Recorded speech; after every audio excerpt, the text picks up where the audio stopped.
ရှေ့ဗီဒီယိုမှာ auto damage system ကြောင့်ရှင်းပြပြီးပါပြီဆိုတော့အခုကအဲ့ဒီ auto damage system ပေါ့နော်ဒီဘက်မှန်မှာပါတဲ့ auto damage system ကိုဘယ်လိုမျိုးဖွဲ့စည်းထားသလဲဆိုတာကျွန်တော်ဒီနေ့လာပြောပြမှာဖြစ်ပါတယ်ခင်ဗျဒီကျွန်တော်လက်ထဲမှာရှိတဲ့ဘက်မှန်က Audi A5 ရဲ့ဘက်မှန်ပဲဖြစ်ပါတယ်ခင်ဗျဒီဘက်မှန်ရဲ့ကြောဘက်မှာဆိုလို့ရှိရင် wire socket လေးတွေကိုတွေ့ရမှာဖြစ်ပါတယ်ခင်ဗျဒီအဖြူဖြူလေးနှစ်ချောင်းရဲ့ဒီမဲ socket ခေါင်းမဲလေးရဲ့ခင်ဗျအဲ့ဒီ socket ခေါင်းမဲလေးကကြတော့ကျွန်တော်တို့ဒီ auto damage system အတွက်ဖြစ်ပြီးတော့ကျွန်တော်တို့ဒီဖြူဖြူလေးငုတ်နှစ်ချောင်းကကြတော့မှန်ရဲ့ heater အတွက်ပဲဖြစ်ပါတယ်ခင်ဗျဒီမှာတခုမေးစရာရှိတာကဘာဖြစ်လို့ heater အတွက်ကိုကြားတော့ socket ခေါင်းမပါပဲဒီတိုင်းငိုချောင်းနဲ့လာပြီးတော့ဟိုဘက်က auto damage အတွက်ကိုကြားတော့ဘာဖြစ်လို့ socket ခေါင်းနဲ့လာတာလဲဘာဖြစ်လို့လဲဆိုတော့ကဒီ auto damage system မှန်မှာပါတဲ့ electrochromic gel တွေကဒီလျှက်စစ်ပေးမှာလွတ်လွတ်တာဖြစ်တဲ့အတွက်ကြောင့်မို့လို့ဒီအပေါင်းနဲ့နှိုးနဲ့ကိုပြောင်းပြန်တက်လို့မရပါဘူးတကယ်လို့ပြောင်းပြန်တက်တယ်ဆိုလို့ရှိရင်မှန်ကကျွန်တော်တို့လင်းရောက်ကိုစိုးယူတဲ့မှန်ဖြစ်သူပြောင်းမသွားဘဲနဲ့ကျွန်တော်တို့ဒီတိုင်းကြီးရွရွမှန်လိုမျိုးပဲဖြစ်နေမှာဖြစ်ပါတယ်ခင်ဗျအဲ့ဒီအတွက်ကြောင့်မို့လို့ကျွန်တော်တို့ဒီ socket ခေါင်းနဲ့လာရတာပေါ့နော်ပေါင်းနှုတ်မှတက်လို့မရအောင်နားလည်လွယ်ပြောလို့ရှိရင်ကျွန်တော်တို့ဒီ LED မီးတွေရဲ့သဘောတရားနဲ့တူတူပဲဗျ LED မီးတွေလည်းအပေါင်းအနှုတ်အမှန်တက်လို့ရှိရင်မလင်းဘူးအပေါင်းအနှုတ်အမှန်မှပဲလင်းမယ်သူ့ရဲ့သဘောတရားတူတူပဲဗျ LED မီးတွေနဲ့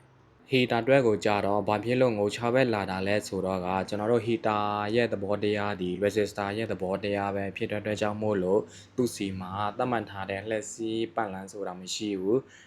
သူ့စီကိုအပေါင်းပဲလာအနှုတ်ပဲလ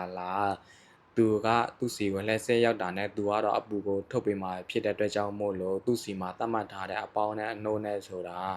ာမရှိဘူးပြောင်းပြန်တက်လဲဘာမှမဖြစ်ဘူးပေါ့နော်အဲ့ဒီတက်ကြောင့်မို့လို့ပါဒီပေါ်ကကြတော့ auto damage မှန်ရဲ့ဖွဲ့စည်းပုံပဲဖြစ်ပါတယ်ခင်ဗျဒီမှာဆိုလို့ရှိရင်စုစုပေါင်းအလွှာ9လွှာရှိတာကိုတွေ့ရမှာဖြစ်ပါတယ်ဒီနံပါတ်1လွှာကြတော့ကျွန်တော်တို့ကောက်မှာတက်ထားလို့ရှိရင်ထိတွေ့လို့ရတယ်မြင်တွေ့နေရတဲ့အလွှာပဲဖြစ်ပါတယ်ခင်ဗျနံပါတ်2လွှာကြတော့ damage gel လွှာလို့ခေါ်တဲ့ electrochromic gel လွှာပဲဖြစ်ပါတယ်ခင်ဗျပို့ထဲမှာလည်းဒီပေါင်းနဲ့နှုံးနဲ့ရေးပြထားတာကိုတွေ့ရမှာဖြစ်ပါတယ်နံပါတ်3လွှာကြတော့အလင်းပြန်တဲ့လွှာပဲဖြစ်ပါတယ်ခင်ဗျသူ့ရဲ့နောက်မှာဆိုလို့ရှိရင် heater လွှာလေးရှိမယ်နံပါတ်4လွှာရှိမယ်နံပါတ်5လွှာကြတော့ plastic အလွှာပဲဖြစ်ပါတယ်မဲနဲ့လွှာပဲဖြစ်ပါတယ်ခင်ဗျဒီပုံထဲမှာဆိုလို့ရှိရင်နံပါတ်2လွှာဒီနံပါတ်1နဲ့နံပါတ်3ရဲ့အလွှာကြားကိုရောက်နေတာတွေ့ရမှာဖြစ်ပါတယ်ခင်ဗျဘာဖြစ်လို့လဲဆိုတော့ကတကယ်လို့နေခင်းဘက်ဆိုလို့ရှိရင်အလင်းရောင်ဒီနံပါတ်1လွှာဖြတ်မယ်နံပါတ်2လွှာဖြတ်မယ်ပြီးမှနံပါတ်3ကနေပြီးတော့လင်းပြန်နေတာကိုတွေ့ရမှာဖြစ်ပါတယ်ခင်ဗျတကယ်လို့ညာခင်းဘက်ဆိုလို့ရှိရင်ကျွန်တော်တို့နံပါတ်2လွှာဒီအယောင်ပြောင်းသွားမှာကိုတွေ့ရမှာဖြစ်ပါတယ်ဒီလိုမျိုးအယောင်ပြောင်းသွားတာဒီနောက်ကလင်းရောင်ရဲ့တက်ရောက်မှုပုံမှာအများကြီးမူတည်တယ်ဗျတကယ်လို့နောက်ကရဲ့လင်းရောင်အားကြီးတယ်ဆိုလို့ရှိရင်မှန်ကိုလောဝနဲနေအောင်အယောင်ပြောင်းထားပြီးတော့နောက်ကရဲ့လင်းရောင်ကြာရောက်မှုအားနည်းတယ်ဆိုလို့ရှိရင်မှန်ကိုနည်းနည်းလေးပဲအယောင်ပြောင်းထားမှာဖြစ်ပါတယ်ခင်ဗျအဲ့အတွက်ကြောင့်မို့လို့နံပါတ်2လွှာကိုနံပါတ်1နဲ့3ရက်လွှာကြားကိုထည့်ထားတာဖြစ်ပါတယ်နံပါတ်4လွှာဒီမှာပေါ်တင်နေတဲ့ရေငွေးနဲ့ဒီမြူနစ်ဇက်တွေကိ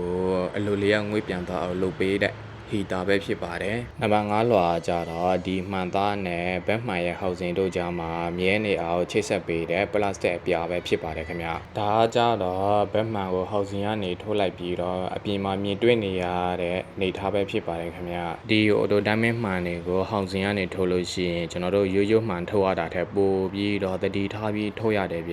ျတကယ်လို့မှန်ထုတ်တဲ့ချိန်မှာကျွန်တော်တို့ကအားနဲ့ဖြုတ်လို့ရှိရင်အဲ့ auto damage လွှာဒီလက်ကိုသွားတက်တယ်ဗျာဘာဖြစ်လို့လဲဆိုတော့အားနဲ့ဆွဲလိုက်တဲ့အတွက်ကြောင့်မို့လို့တလွှာနဲ့တလွှာဒီဟသွားတက်တယ်ဒီကြားထဲမှာအဲ့လိုမျိုးအဲ့ဒီအတွက်ကြောင့်မို့လို့အကြားထဲကိုလေကဝင်မယ်လေကဝင်နေဆိုလို့ရှိရင်ကျွန်တော်ဒီပုံမှာပြထားတဲ့အတိုင်းမှန်မကွဲပဲနဲ့ဒီလိုမျိုးအဝါရော်ကြီးပြောင်းသွားမှာကိုတွေ့ရမှာဖြစ်ပါတယ်ဒီလိုမျိုးဖြစ်တာဒီကျွန်တော်တို့ကားအဟောင်းတွေပေါ့နော်တက်တန်းရင်းနေပြီဖြစ်တဲ့10